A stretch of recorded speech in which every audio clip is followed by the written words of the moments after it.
Digisaate tulevikulahendused ja 5G toob sinuni Telia.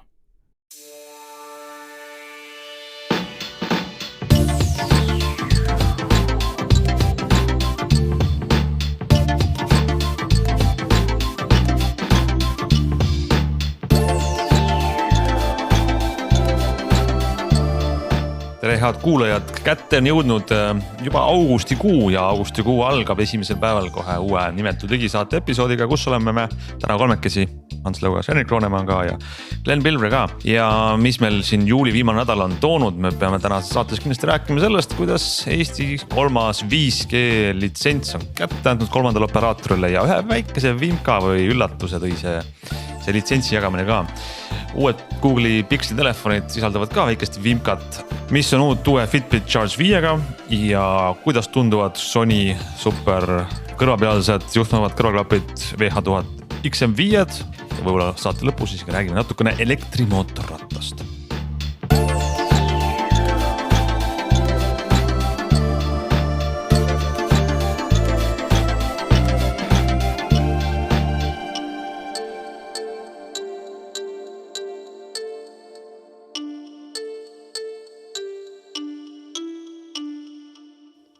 No nii, juulikuu lõpuga sai siis otsa Eestis see 5G sageduste väljaandmine, mida riik ütles, et 3 tükki välja antakse, läks auctioniks, esimene läks suure summa eest Elisale, teine suure summa eest Teliale ja kolmas läks Tele2-le, aga see summa ei olnud kaugeltki nii suur nagu esimeste puhul, see oli paras üllatus.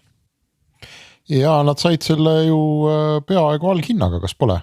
Või sisuliselt alghinnaga. Ja 1,6 miljonit eurot oli siis Tele2 Eesti selle sageduse hind võrreldes näiteks Elisa 8,5 miljoni euroga ja Telial oli, vabandust, Elisal oli 7,2 miljonit ja teine luba oli siis Telial kõige suurema hinnaga 8,5 miljonit. Tele2 sai ikka siit nagu korraliku kokkuhoiu, väga korraliku kokkuhoiu. Aga selgitage amatöörile, et kas ta sai sellepärast kokku, et teised lihtsalt ei pakkunud, teised oleks nüüd tahta seda luba ka veel endale või ei ole vaja? Nemad ei olnud tohtinud, igaüks võis siis teha pakkumise ainult ühele. Aga see tähendabki, et nii. Aga seal oli algupäraselt 4 ettevõtet ja kui sa mäletad, siis kevadel hakkasid jutud peale, et tahab tulla Leedu mobiilioperaator Byte Eestisse. Aga Leedu Byte ei hakanud üldse nagu pinget kruvima, jah? Ja nüüd kohe väga kiiresti see huvi rauges pärast seda, kui Tele2-le jäi see 1,6 miljoniga siis kätte.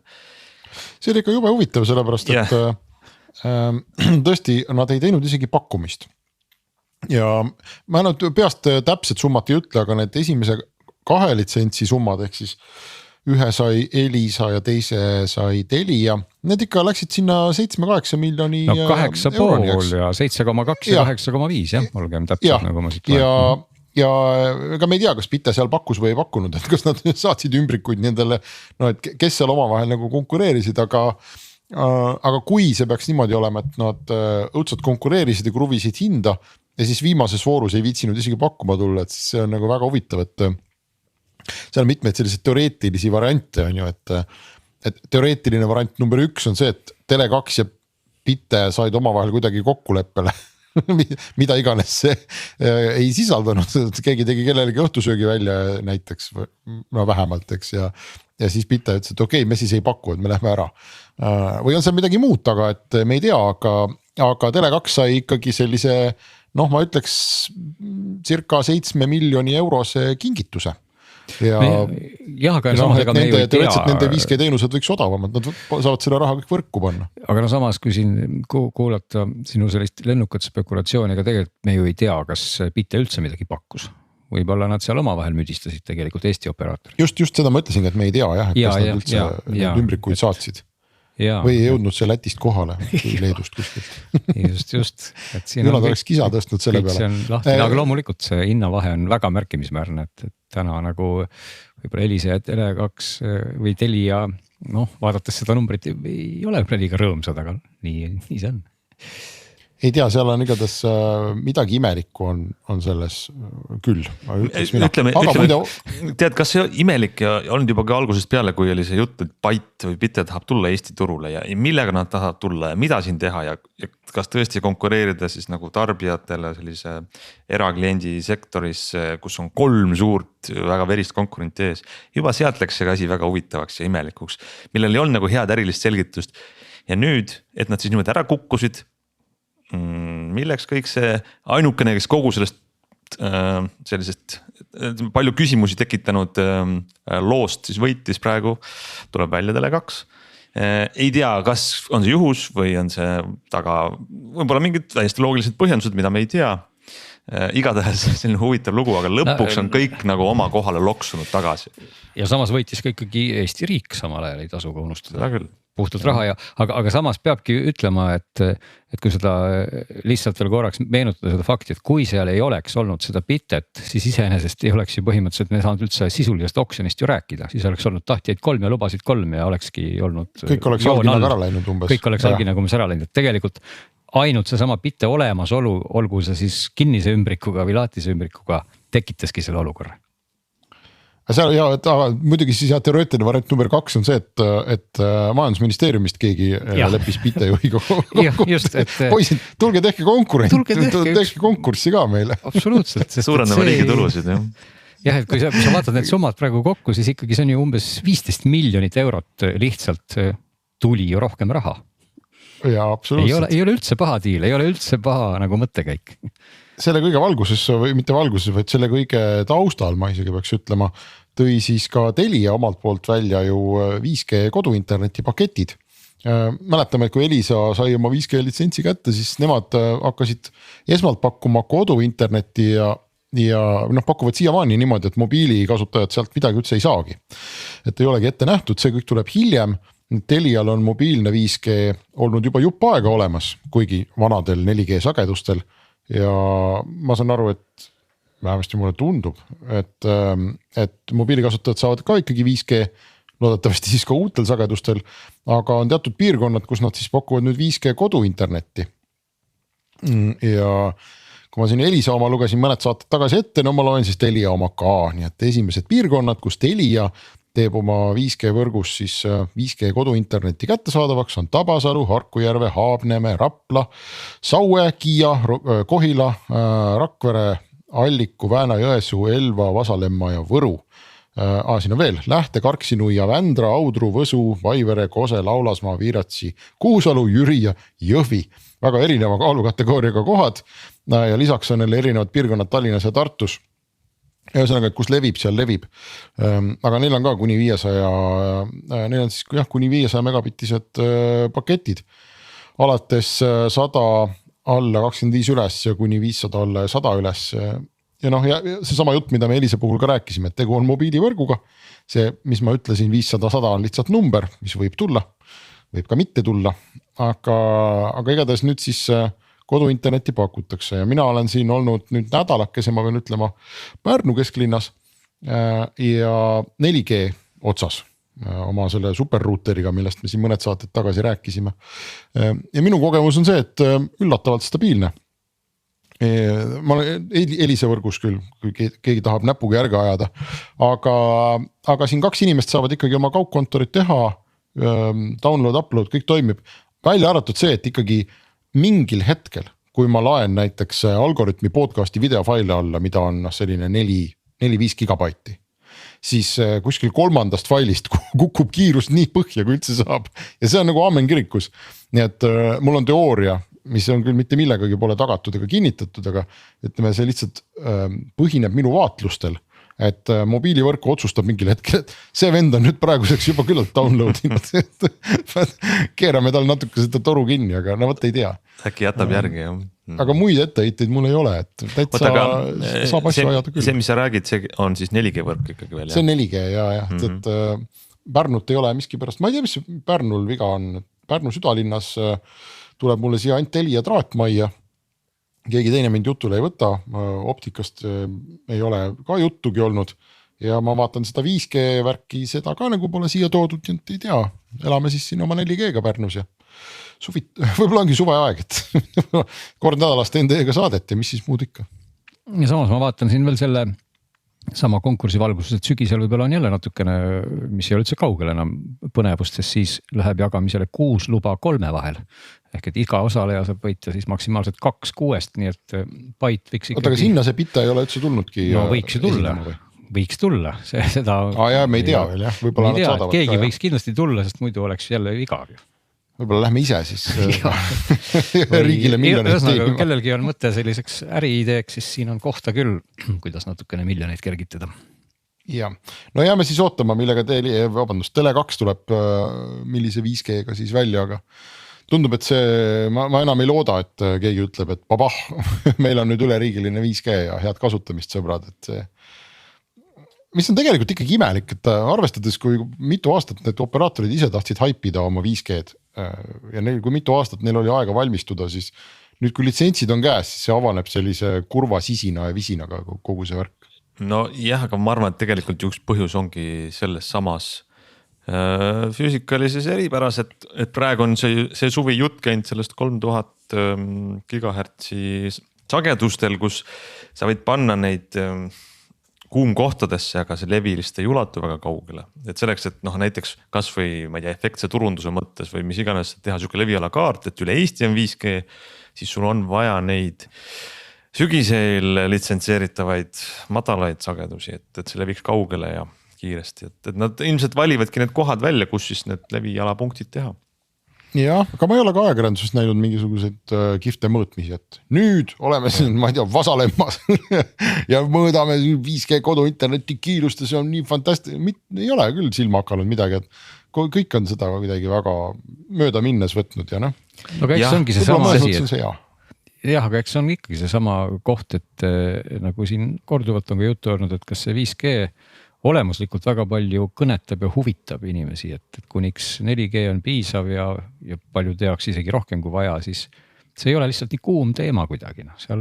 No seda me oleme ammu rääkinud, aga mäletad kõiki neid jutte, kus tulevad isejuhtivad autod ja mingid kirurgid saavad hakata üle 5G võrgu. Mäletan neid jutte, aga võimalust kunagi tuleb.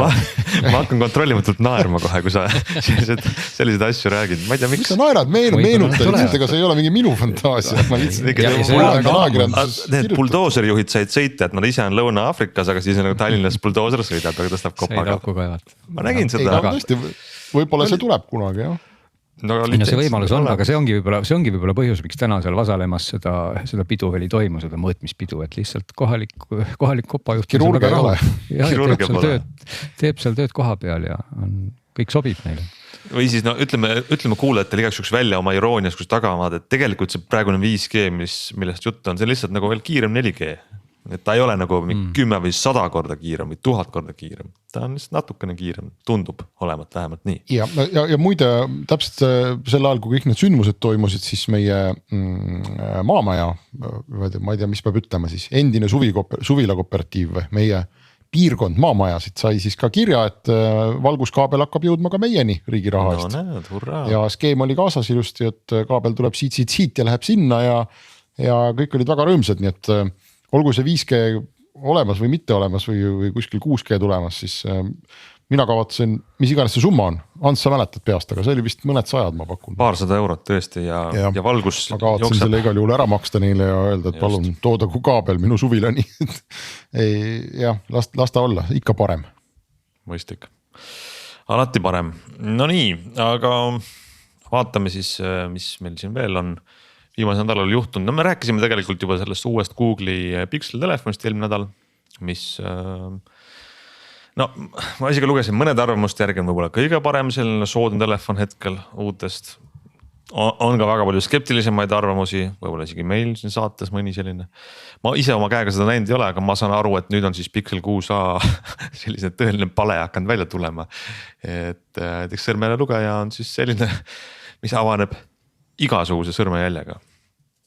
See on, ei tea, kas kui laialt levinud see probleem on, aga kindlasti vähemalt mingites telefonides üle maailma on neid erinevaid teateid siis nagu tulnud, et isegi mingisuguse netiväljaande testijad ajakirjanikud siis ise proovisid seda, et ei ole selline rumala kasutaja asi, et unustas ära, et laps pani ka sõrmejäljed sisse või vend. Et ikkagi on jah olnud seda, et telefon rõõmsasti avaneb ka siis, kui siin sõrmejälje lugeja peale paneb sõrme keegi, kes pole üldse oma sõrmejälgi registreerinud. See ei tundu olevat nüüd kindlasti nii, et see on igal telefonil, sest mingid tüübid või mingid testijad, kes on seda proovinud järgi teha, ei ole suutnud, aga üle maailma selliseid raporteid on tulnud, nii et ma lihtsalt panin selle meie saatesse, pikemalt ei ole mõtet arutada, aga lihtsalt, kuna ma olen siin mitu saadet öelnud, et mina enam ei usu seda, mis Google räägib oma telefonidest, sest iga telefoniga on mingi jama. No siis tundub, et rõõmsasti sõidame seda sama teed edasi. Selge on, aga ma saan aru, et sa oled silma peale hoidnud uuel Fitbiti mudelil, mis on nüüd hoian praegugi silma peal, ta on mul käel jah. Fitbit Charge oli pikalt minu lemmik selline aktiivsuskäevõru või ma ei tea, mis aktiivsusmonitor vist on see eestikeelne sõna. Et ta on piisavalt väike, et ta ei ole nagu kell, aga ta ongi selline kerge väike võru, aga ta on piisavalt suur, et tema ekraani pealt ikkagi ka midagi lugeda, et sinna ei mahub nagu rohkem kui pelgalt 3 tähte kõrvuti. Ja aku kestab nädal aega on ju, et ma pikalt Fitbit Charge'in 3 ja 4 ka kandsin, vahepeal kandsin seda nutisõrmust ja nüüd siis prooviks hankisin endale Fitbit Charge 5 ja võin raporteerida kõigile, keda huvitab, et ma ei ole kindel, et tasub uuendada, kui sul täna on 3 või 4, aga kui sa otsid head aktiivsusmonitori, siis Fitbit Charge 4 ja 5 võrdselt soovitan küll. Mis selle 5 on võrreldes eelmiste mudelitega, ta on läbinud disaini uuenduse, tal on värviline ekraan ja värviline ekraan on selline, et need sellised animatsioonid ja liigutused, mis sa seal teed, on nagu ülisujuvad. Need tõesti on, Apple Watchi mul ei ole olnud, aga nii palju kui ma olen kasutanud, et see on selline, seal on selline Apple'ilik sujuvus, et lükkad sõrme vastu ja midagi juhtub. Siis siin samamoodi, et see on tunduvalt parem kui eelmistel mudelitel ja ta on saanud ka paar sellist sensorit juurde, elektrokardiogrammi ECG ja ebaregulaarsete südamelöökide detektori, aga nagu traditsiooniks mitte Eestis. Nii et sa pead ennast siis valetama mingisse muusse riiki ja siis sa saad selle äpi endale tõmmata. Ja seda, et ta sind ebaregulaarsest südametööst teavitab, see toimib ainult USA's. Seda mujal nagu üldse ei pakutagi. Aga et sa saad ise oma seda kardiogrammi mõõta, seda siis ka Eesti regioonis ei ole. Ja on uus asi nimega EDA, mis on mingi elektro-thermal activity või mingisugused pisikesed elektriimpulsikesed, mis jooksevad sul läbi naha, mida ta siis mõõdab. Mõõdab niimoodi, et sa pead tast kinni hoidma 3 minutit oma sõrmedega ja siis ta esitab mingi raporti selle kohta, et kui närvis või kui stressis või mitte stressis sa parajasti oled. No ma ei tea, ma nagu ei näe parema tahtmise juures ka, et inimesed massiliselt üle maailma viitsiks regulaarselt 3 minutit oma telefonist või sellest võrust kinni hoida selleks, et saada mingisugust suhteliselt umbmäärast nagu tulemust, et ma ei pea neid nagu oluliseks ja ega sisulisi uuendusi seal Fitbit 4 või Charge 4, Charge 5 vahel rohkem nagu ei olegi. Ja hinnavahe on ka see, et Charge 4 on nüüd tulnud, ma vaatasin 100 euro peale Eestis ja see uus Charge 5 on 150. Uus näeb parem välja, värviline ekraan, mõnusam kasutada, aga 50 eurot on suur raha, nii et ma ei teagi. Kas see värviline ja sujuv ekraan, mida sa nimetasid, kas see on tal nii-öelda alati sees või siis ärkab mingisuguse? Saad ise valida, mina ei ole kunagi hoidnud neid always on, sest et esiteks see, ma arvan, häirib teisi inimesi ja mind ka ennast kogu aeg, kui mul randme peal midagi põleb. Ja teiseks mulle meeldib see nädalane aku ikkagi nagu, et kindlasti see always on tõmbab aku aega ju alla. Et minu randme peal on ta lihtsalt selline must suhteliselt minimalistik võru ja ma olen väga rahul temaga. Mis on küll huvitav, nagu ka Charge 4 ja ma arvan ka 3, kui sa ostata, siis karbis on selline pehmest silikoonist käevõru.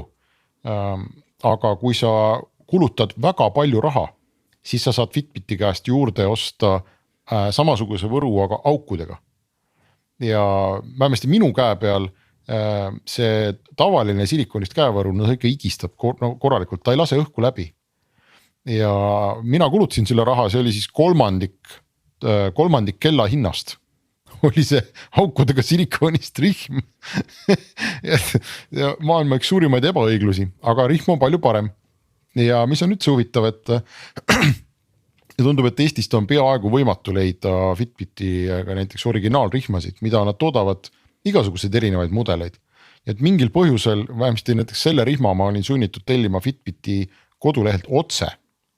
Ja siis see tuli mulle jumal teab kusagilt Euroopast nagu kohale. Nii et see pool on Eestis küll kuidagi ülikehvasti esindatud, aga kella ennast saab osta. Kuidas selle kella või Fitbiti laadimine toimub uuel? Ikka ja ta on niimoodi, et charge mingi ühendus selline jubin. Ja tal on oma jubin kahjuks on ju.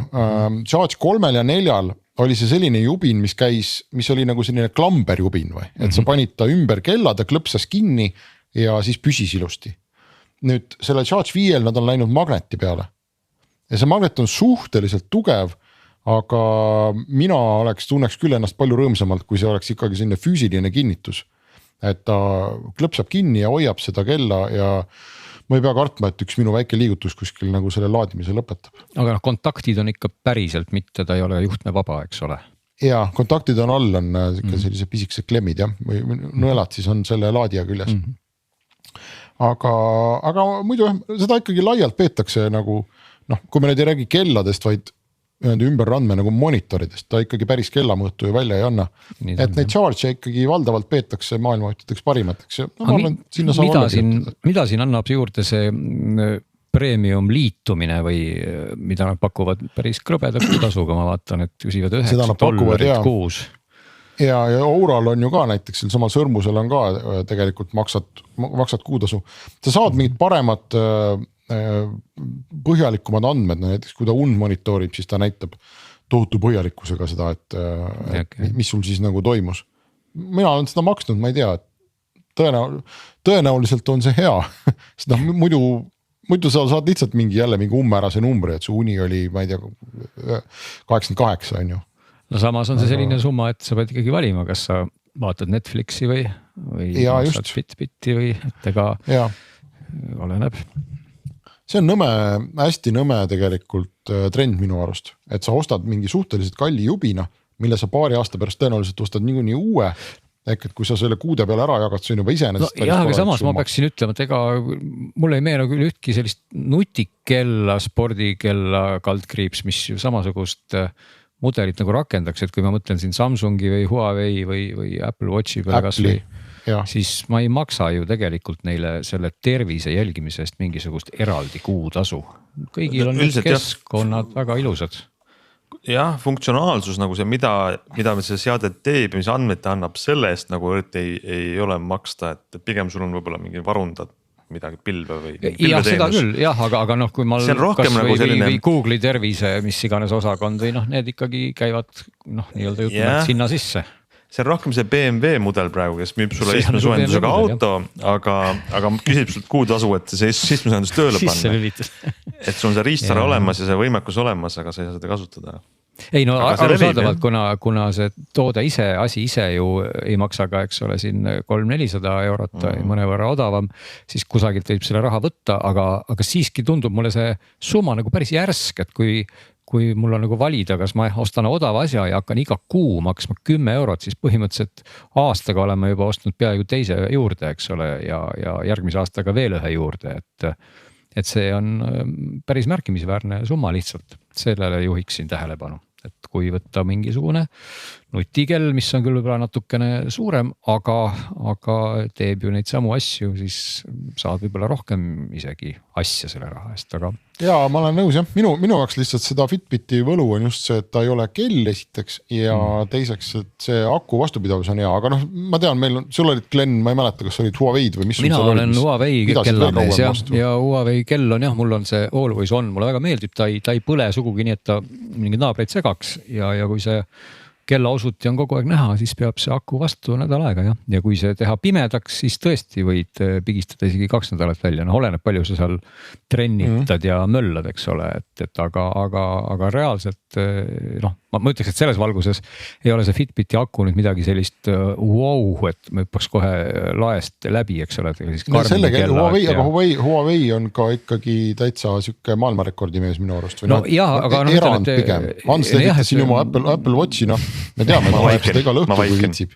Seda küll jah, aga teistpidi ei tasu ka siin unustada neid nagu nii, et nagu päris spordikellasid, ütleme siis Garmin ja Suundo ja Polar, eks ole, mis on ka aku vastupidavus muidugi head, aga nende ekraan ei ole siis, ei ole see OLED või ei ole, nutikust on mõnes mõttes maha tõmmatud, et jah, eks igal ühel on mingid omad miinused, omad plussid, et Huawei on seal kuskil nagu keskteel, kus on siis selline sport versus nutikus, Fitbit kaldub rohkem sinna spordi suunas ja Apple ja Samsung on jälle pigem, ütleks nagu ohverdavad seda aku vastupidavust ja kõike just selle nutikuse arvelt, eks ole, nii et igale ühele midagi.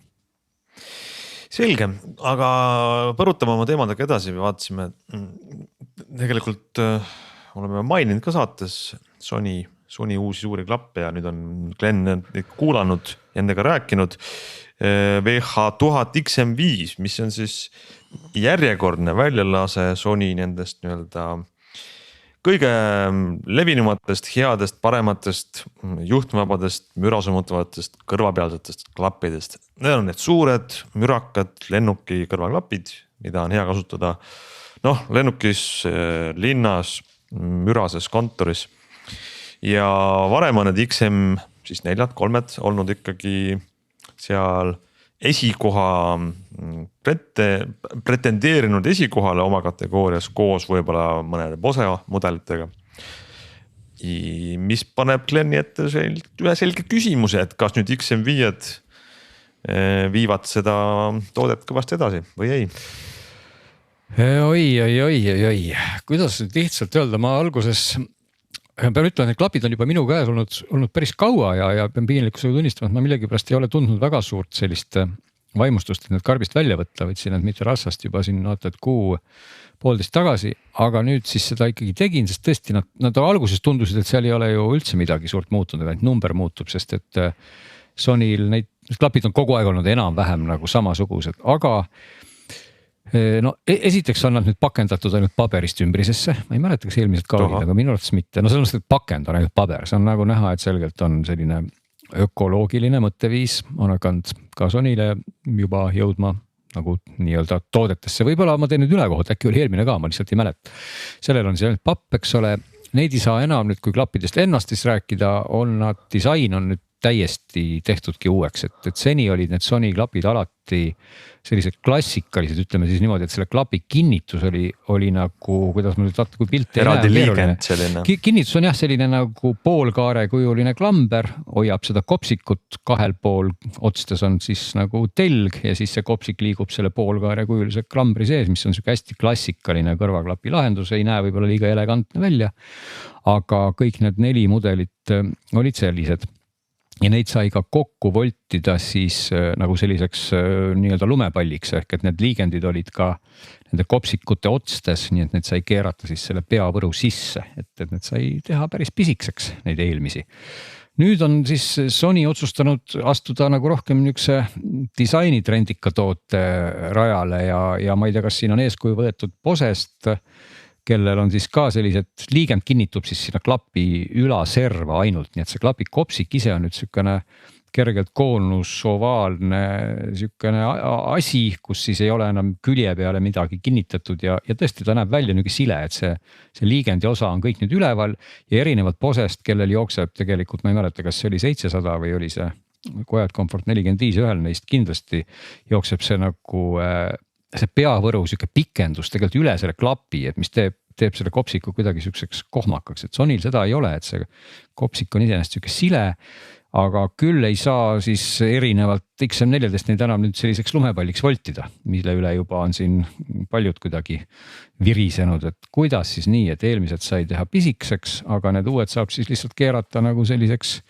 tasapinnaliseks küll, aga nad jäävad ikka selliseks võruga asjaks, nii et juba kaasavõtmise seisukohast nad on natukene suuremad, see karp on laiem, karp on küll suhteliselt õhuke, väga lai.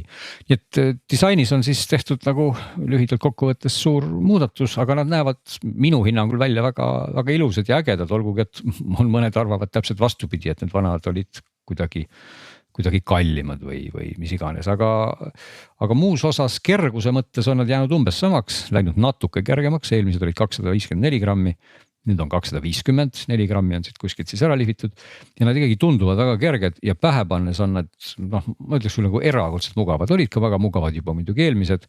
Mul ei ole neid eelmisi praegu vaat niimoodi võrdluseks nüüd võtta, et kui keegi tahab kohe siukest üks-ühele võrdlust eelmiste XM4-dega, siis mul on ainult mälestused.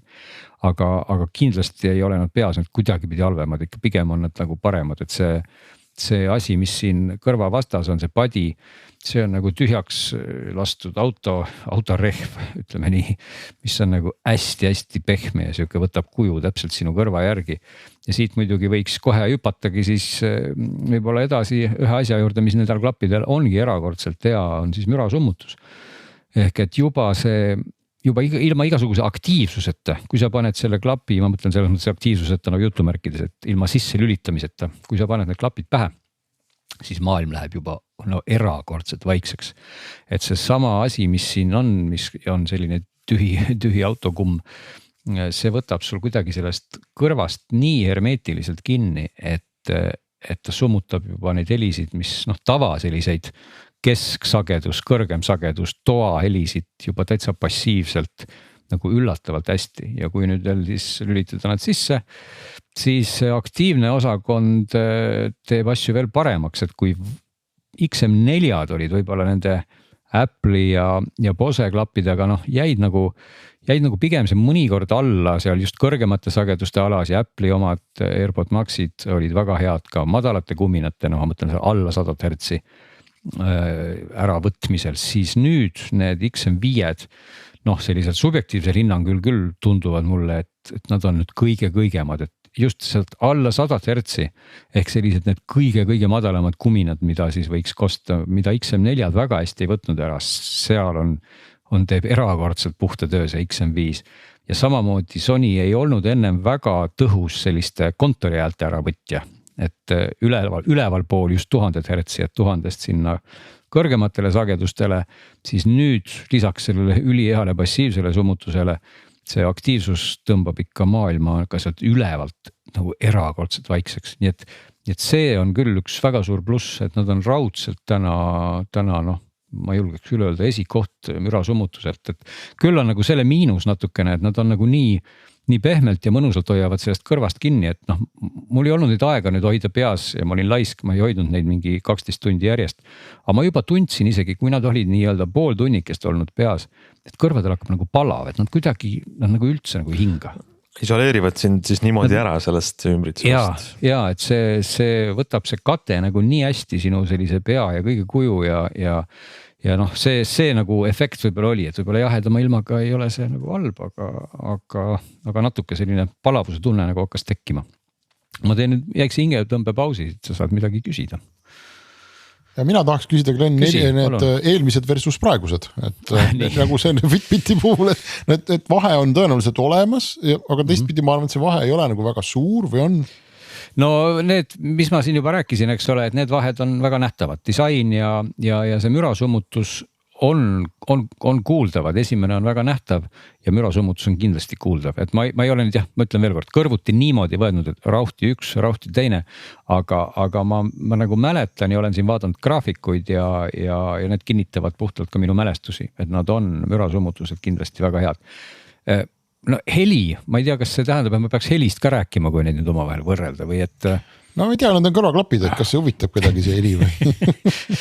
No vaat, see on trikiga küsimus, sest et Sony klapid on olnud, nad XM seeria on olnud ju kogu aeg, nad on olnud sellised natukene nagu kellele väga meeldib ja kellele siis vastupidiselt kohe nagu väga kuidagi ei meeldi, et on olnud sellised suhteliselt mahedad ja Sony on alati millegipärast selles klapiseerias rõhutanud sellist 100, 200, 300 hertsis sagedust, et see, kes ei ole väga hertsiteadlik inimene, siis see on umbes selline sagedus nagu undab mingi madal kodumasin või sükene, ta ei ole päris bass, aga ta ei ole veel ka ütleme selline nagu infosagedus, et on selline kõrgem bass või madalam kesksagedus, mida siis ka audiofiilid kuidagi liigituvad mõnikord soojuse alla. Igal juhul seda soojust Sony nagu armastab selles klapiseerias ja sellest ei ole ta loobunud siin XM5-s samuti, aga ütleme, mina personaalselt nagu ei ole väga fänn sellel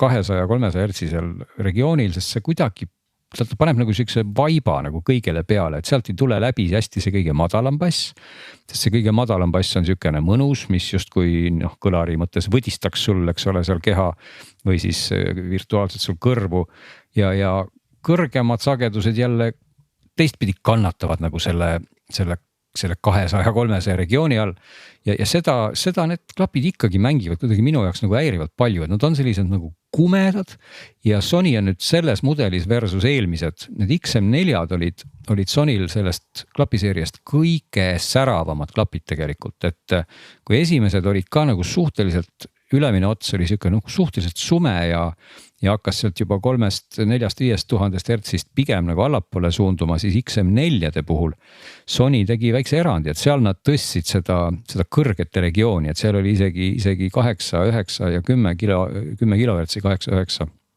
tuhat hertsi oli siis tõstetud natukene ja nad ma ei saa öelda, kas nad selle arvelt olid nagu selgemad, aga seal oli selgelt kõrgeid sagedusi rohkem, oli see kõla natuke nende AirPods Maxide sarnane ja nii mõnedki ütlesid, et see ei ole tore ja nüüd XM5 puhul on siis Sony jõudnud järeldusele, et see vist ei olnud tore ja need XM5-l on siis tõmmatud jälle 3000 kilohertsist või 3000 hertsist ülespoole, hakkab see graafik langema ja 10-st langeb ta kohe nagu eriti palju, et üle 10 kilohertsi on nagu juba joonlauaga kukub see kõik ära.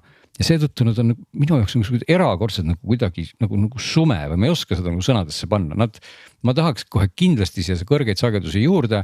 Muidugi ma võiksin jõuda selleni, et siin on olemas equalizer, nagu kõikidel Sony klappidel juba ammu on, neil on see äpp on väga korralik.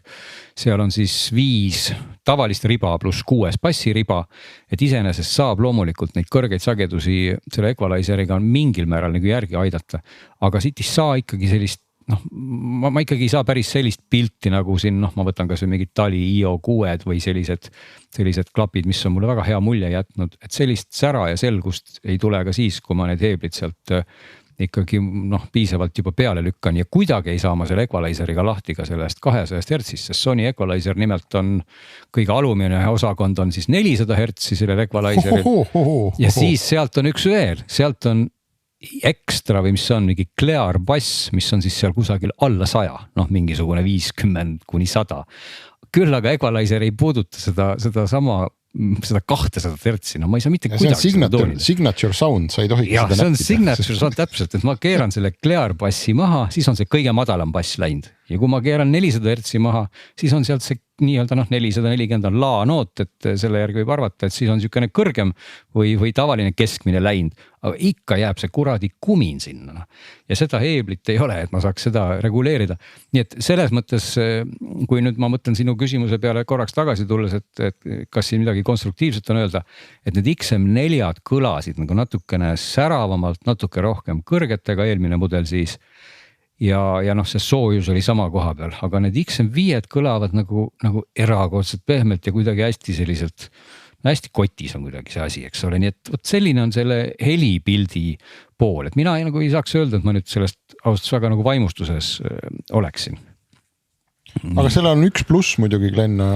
Ja ma mäletan, kui ma autot endale ostsin, siis mul on seal mingi Harman Kardoni süsteem ja siis ma spetsiifiliselt, kuigi Volvosse saab osta lisaraha eest ka selle, kes see mingit kallimat otsa seal toodaks, see oli Bang & Olufsen või mis iganes, mingi selline suur. Kuskil oli see Mark & Levinson tegi ka kuskile midagi, võivala. Ei, nad tead igale poole, aga ühesõnaga Volvos oli mingi see päris hifi sound ka ja ma korra kuulasin seda ja ma võtsin Harman Kardoni, mille heli signatuur on midagi või see signature sound on midagi sellist, nagu sa praegu kirjeldad nende Sony klappide puhul.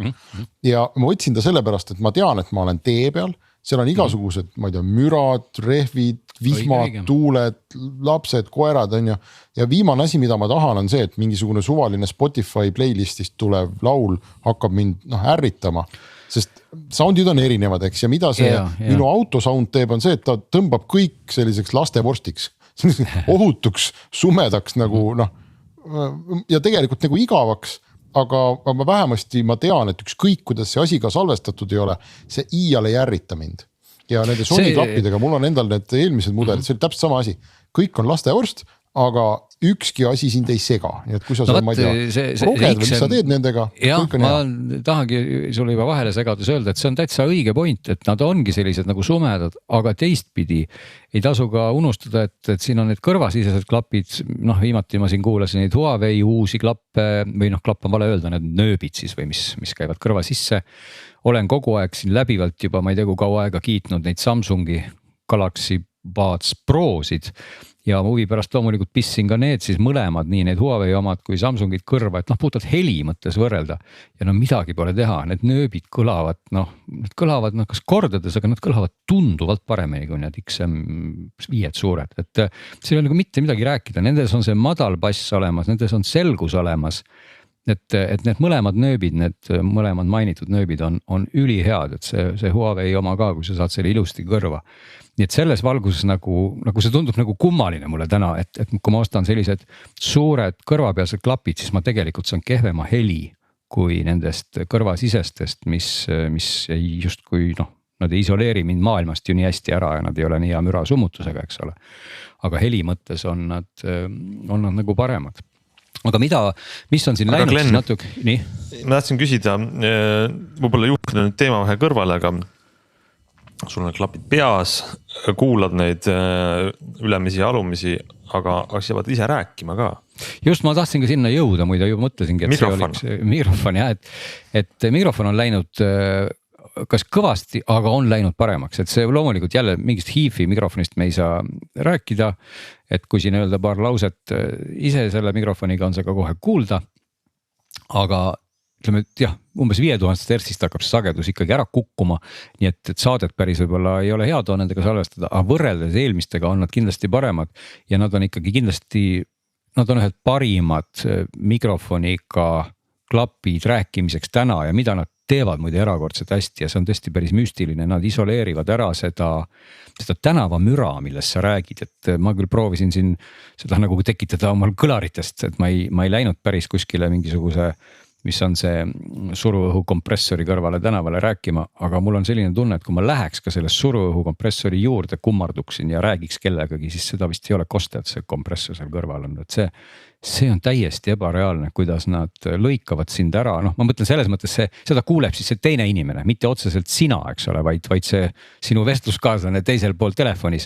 Ehk et need klapid nagu sobivad väga hästi selleks, kui keegi tahab, ütleme, et keegi tahab olla kusagil, kus ta saab valetada, et ta ei ole.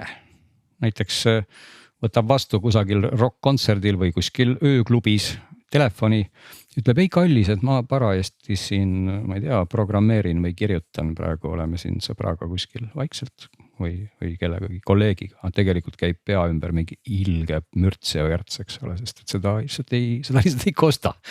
Et nad isoleerivad sind selles mõttes väga hästi ära, et siin on vist mingi tehisintellekt või kes iganes siis, mis on tuunitud siis kõnehelile ja ilmselt mingid kaugused ja asjad, nii et selles mõttes nad reaalseks telefonivestluseks sobivad igas keskkonnas üli hästi. Ja mis on ka üli äge ja mugav, muidugi oli juba eelmistel, aga iga kord ma üllatun, et see on kihvt on see, et kui sa paned siis käe siia parema kopsiku peale, siis ta aktiveerib kohe selle nii-öelda kuuleme selle ambient, kuidas ma ütlen siis eesti keeles, selle välismüra võimenduse režiimi. Ja see toimib tõesti nagu väga ruttu, et mul on nagu kuidagi mälus, et varem see nii ruttu ei toiminud, et võib-olla mul on valesti meeles, aga nendel uutel on küll niimoodi, et nii kui sa selle käe siia taha paned, selleks ei kulu mingi 0, sekundit, midagi ei kulu. Kohe on mürasummutus maas ja kohe sa kuuled kõiki ümbritsevaid helisid. Et tõotus tea on nagu jah, istud tõesti kuskil kontorilauada, kui võib-olla keegi tuleb sinu juurde, juba sa näed, et mingi tassiga tuleb, nii kui sa käe paned, sa juba kuuled isegi, mida ta plaanib sulle öelda. Et mitte ei ole nii, et sa paned selle käe siia kopsiku peale, siis mingi sekund vaatad, kuidas suu liigub, eks ole, ja siis kuuled. Et see pool on ka kõik äge, nii et kõik, mis puudutab seda disaini, mürasummutust, haku peab väga hästi vastu, eelmistel pidas ka, vist teoorias oli see sama, kui ma nüüd eksi, oli mõlemad 30 tundi, aga uutel väidetavalt on see 30 tundi nagu päris, et vanal päris nii palju välja ei pingutanud sellest akust. Et kõik see pool on äge, see juhtimine puutetundlik toimib väga hästi, noh, see on endiselt sama loogikaga. Nad on väga heast materjalist, siin on mingisugune uus materjali lahendus, mida Sony kasutas ka nende linkbaatside puhul, see on selline matt nagu nahatundega kuidagi, noh, mingi polümeer plastik see on, aga ta ei ole nagu libe, samas ta ei ole ka selline, ta ei ole nagu plastmass, ta tunduks nagu selline sünteetiline nahk. Et hästi hea on neid klappe mudida käes, katsuda ja silitada, mida siis peab ka tegema selleks, et muuta neid igasuguseid heliseadeid on ju. Ja noh, kõik see softi pool ja tarkvara pool, see on kõik sama ja see on kõik väga äge, et siin on endiselt see, mis iganes see Sony 360 audio, kes siis soovib mingisugusel ebaselgel või mitte nii ebaselgel põhjusel oma kõrvu kaardistada ja nendest pilte teha ja kuulata siis seda 108 või 360 kraadist heli, et kõik see pool on siin olemas. Nii et ühesõnaga jah, jõudes selle jutu päris alguse juurde, siis muidugi võib ju öelda, et küsimus, et kui küsida niipidi, et kas ma peaks siis täna maksma vist 400 €, et osta need või maksma siis oluliselt vähem, et osta täna need eelmised, siis ega siin otsest nõuannet on nagu raske anda, et ainult heli põhjal kindlasti ei ole mõtet osta neid uusi, ütleks mina. Kui just ei ole nüüd nagu selles väga Henriku paadis, kes tahaks praegu väga sumedat heli, et kui te tahate väga sumedat heli. Eelmised olid ka sumedad, seal ei olnud no midagi. Need on veel sumedamad, need on tunduvalt sumedamad. Okei, no siis ma ikkagi hakkan juba kahtlema. Et kui sa räägid XM4-dest. Kas nii sumedalt on vaja? Kui sa räägid XM4-dest, siis XM4 võrreldes nendega ei ole üldse sumedad. Et aha, need on ikka palju sumedamad. Need on midagi erilist, need on nagu XM3-d, XM3-d olid ka sarnased, aga minu arvates ma enam nii hästi ei mäleta, minust XM3-d olid kuidagi paremini sumedad kui need. Aga igatahes ainult heli põhjal ma neid kindlasti ei ostaks, aga kõik see disaini pool, see aktiivne müra summutus, see kõik on väga veenev tegelikult, nii et noh, raske on siin kellelegi sõnu suhu ja mõtteid pähe nagu panna, et kes tahab niisugust tehnika viimast sõna ja keerab equalizeriga seal mingit teravust juurde. Why not, ütleme siis niimoodi, eks ole, et küll aga peab ütlema, et ega seda 200 Hz ei saa maha keerata nii endal vanematel ega ka uuematel, nii et selles mõttes võib ka see 100 € kokku hoida ja ega eelmised ka müra ei summutanud ju halvasti. Aga noh, jah. Nii et mina vist täna, ma ei ostaks iseenesest kumbagi, aga mul oleks ka nagu raske valida, sest et kui ma eelistaks just seda müra vähendust, mugavust ja disaini, siis ma võib-olla ei panegi nii suurt rõhku nüüd sellele, et noh, on nad nüüd siis nii palju sumedamad või ei ole. Et siis ma pigem maksaks võib-olla tõesti selle 100 € ikkagi rohkem ja elaksin teadmises, et mul on nagu ägedad uue disainiga klapid ja iga kord, kui ma neid vaatan, ma ei pea nagu mõtlema, et miks ma ikka ei ostnud neid kõige paremini müra summutavaid klappe. Selline tunne. See mürasummutuse argument on sul tugev ja veenev.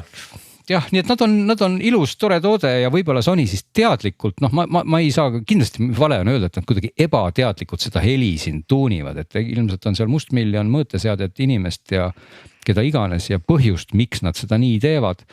Aga see ongi see, et kui sa oled juhtumisi selles paadis, kellele see nagu meeldib, sest väga paljud väärikad või sellised tuntud väljaanded on andnud neile heli eest kiitvaid hinnanguid ja nii mõnedki on öelnud täpselt vastupidi, et ostke need eelmised, nii et nii palju on kõrvu, siis 2 korda vähem on inimesi. Väga hea, võib-olla me mainime tänase saate lõpus veel ühe toote veel ära, mis on siin proovis olnud pikka arvustust tegemata, sest normaalselt me elektrimootorrattaid siin ei võrdle. Aga kuna Glen sellega sõitsid, ma nägin oma silmaga, ma istusin sellele peale, sain ka kätt proovida ja see on mõnevõrra eriline toode, siis äkki mainime selle ära, see on siis, ütle, mis selle masina nimi täpselt oli, ta ei olnud väga suupärane nimi. Jah, see muidugi see oht on muidugi, kui me juba sellest mainime, et siis ma räägin jälle mingi mitu kilomeetrit praegu on ju, aga teeme sellise lühi kokkuvõtte.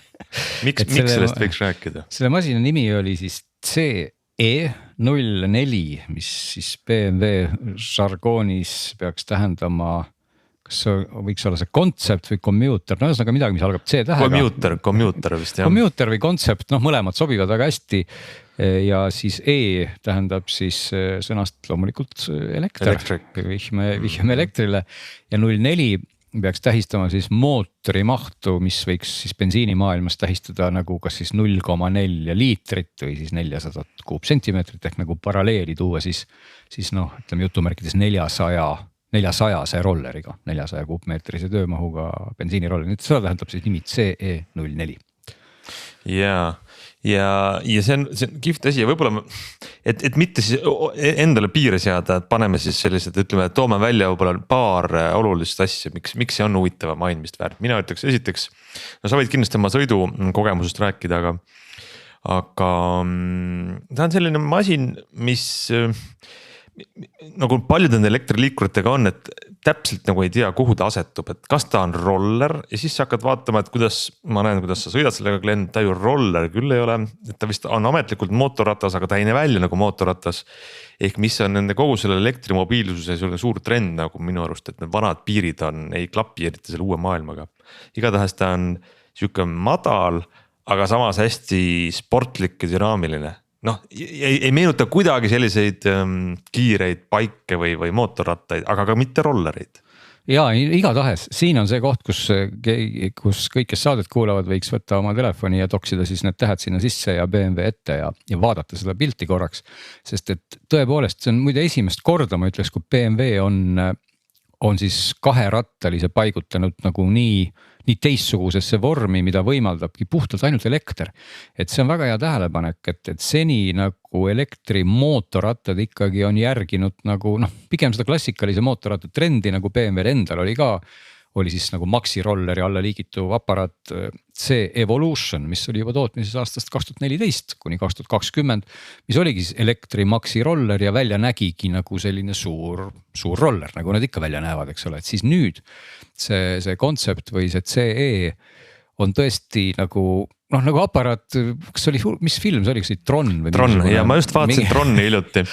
Tronis olid muidugi vähe siuksed jõulisemad, aga kontseptsioon on sama, et sul on sellised hästi pika kere disainiga masin, kus sa istud kahe ratta vahel niimoodi. Just, et see disain on tõesti, teljevahe on väga pikk, ta näeb välja selline väga radikaalne, aga sa ei lama seal peal siis nii-öelda kõhuli, vaid sa istud seal peal siis ikka nagu rolleri peal, saad jalad ette sirutada.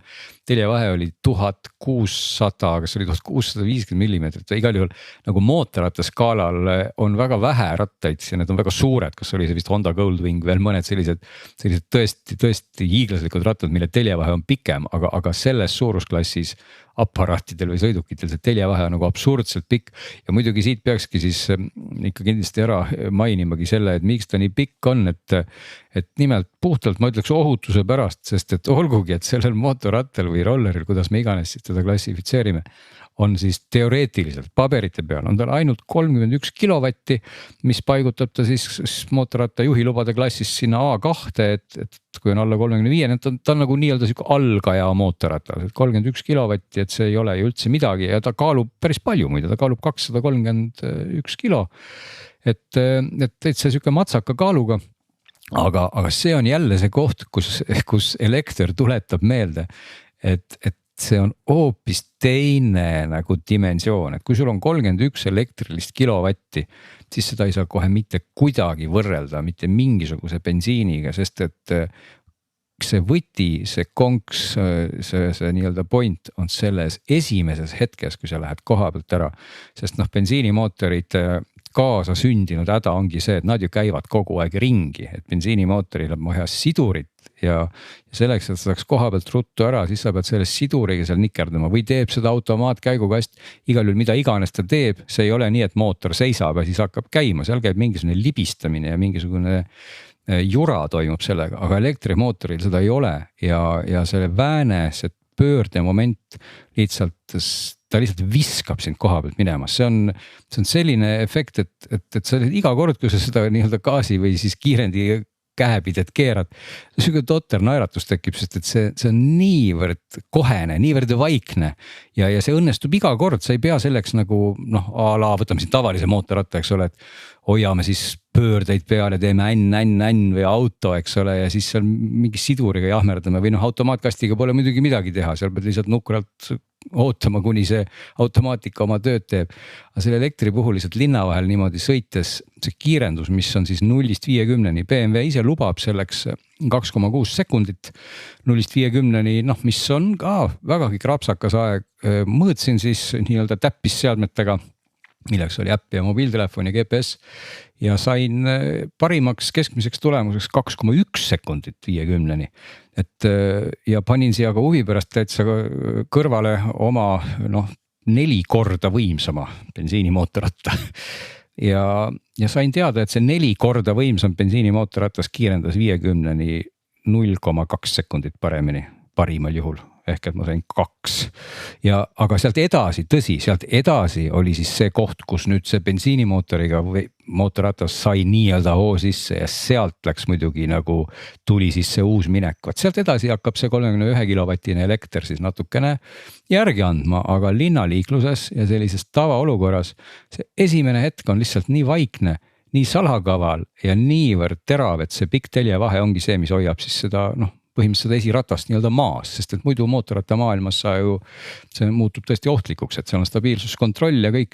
Nii et ta ongi siis tehtud, selle asja roll puhtalt ongi olla siis selline linna ja linna lähi liiklemiseks mõeldud elektrimootorratas roller, millel on siis ikkagi ka päriselt aku nüüd suuremas mõõtkavas. Me vist siin mõned saated tagasi rääkisime nendest väiksematest elektrimootorratastest, et seal ikkagi aku maht on siis 8,5 kilovatt-tundi on sinna alla mahutatud ja tal on siis laadimisvõimekus ka see sama nagu ühendus ehk Type 2, mis on elektriautodelgi.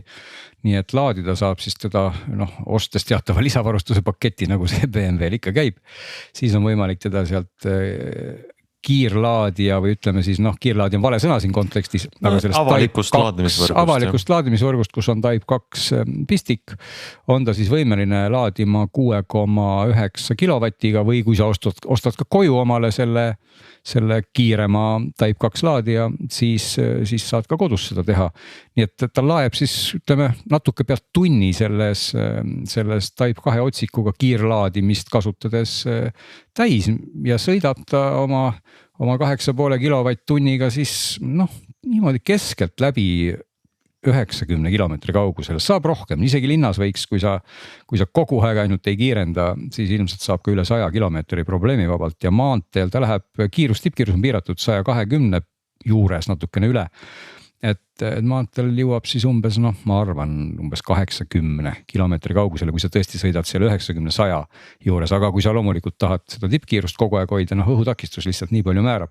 Nii et selline hästi tore aparaat näitab lihtsalt, illustreerib nagu seda tuleviku elektri liikurit ja suunda ikkagi väga hästi, et ma pärast seda sõites ka oma bensiinimootorrattaga tunnen, ma tahaks selle mürine, ma tahaks kõik sealt välja lülitada, et nii tore oleks, kui saab hääletult ja ilma mingi pingutuseta nagu ära minna ja muidugi ka sõidukulud, et see loomulikult elekter ka selles kontekstis on ikka ju üliodav, et siin eelnevast jutust võib igaüks ise arvutada, et kui palju tal maksma siis läheb see 100 kilomeetrit, kui ta kulutab selle jaoks 8,5 kilovatt-tundi, et seda ei saa ikkagi bensiiniga võrrelda, eks ole.